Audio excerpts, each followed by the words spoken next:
Welcome. In this video, I'll show you how to reset Instagram password if forgotten.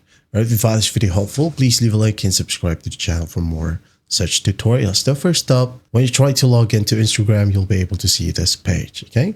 So what we're going to do in this section is just go ahead and tap on forgot password. All right. Tap on it, wait for it to load, and make sure at least, that you remember your username or email. All right. Because if you forgot your email or username as well, unfortunately, you won't be able to reset your Instagram password. Okay. Or you could go ahead and use your mobile number as well. So let's say I have this username. Then I'm going to hit on continue. And then once it loads, it will ask you to enter a code. Okay.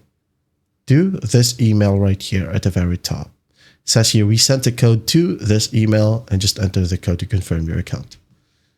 So go ahead and open up your emailing service. It could be Gmail or Yahoo or whatever. And just enter the code that was given.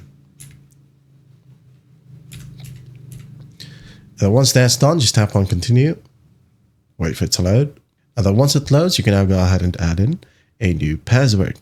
Okay? Type down your new password, hit on continue, follow some prompts, and once done, you're good to go. That is how you reset Instagram password if forgotten. I hope this video helps, and I'll see you in the next one.